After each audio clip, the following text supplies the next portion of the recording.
tamilcinemanew.in. Tamil சினிமாவில் சில பேர் ஒரு வெற்றிக்காக மிகவும் போராடுவார்கள். அந்த வெற்றி மனிதர்கள் மூலமாக கிடைக்கிறதோ இல்லையோ, சிபிராஜுக்கு நாய் பேய் ஆரம்பித்து தற்போது மீன் வரை வந்துள்ளது. அதிலும் தன் அப்பா ஃபேவரட் கட்டப்பாவை உள்ளே கொண்டு வர இந்த கட்டப்பா சிபிராஜை காப்பாற்றினாரா? பார்ப்போம். படத்தின் கதை: சிபிராஜ் எங்கு சென்றாலும் தோல்வி தோல்வி தோல்விதான். அதனாலே இவர் அப்பா கூட இவரை பேட் லக் பாண்டியா என்றே அழைக்கிறார்.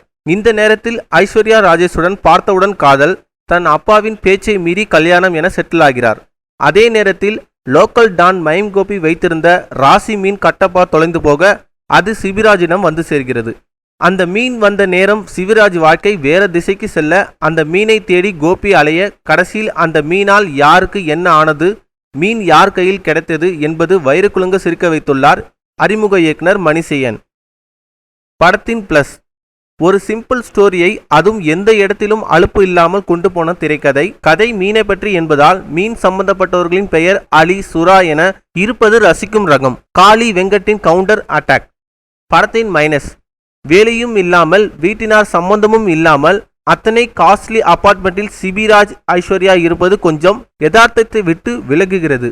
முதல் பாதி இன்னும் சுவாரஸ்யமாக கூட்டியிருக்கலாம். மொத்தத்தில் படம் எப்படின்னு கேட்குறீங்களா? அது எப்படி கட்டப்பா பேரை வச்சுட்டு சிபிராஜ் காப்பாற்றாமல் இருக்க முடியுமா? நம்பி கட்டப்பாவை பார்க்கலாம். தமிழ் சினிமா வழங்கும் மதிப்பெண் 5க்கு 3. மேலும் சினிமா செய்திகளை தொடர்பு கொள்ள லைக் மற்றும் சப்ஸ்கிரைப் செய்யவும்.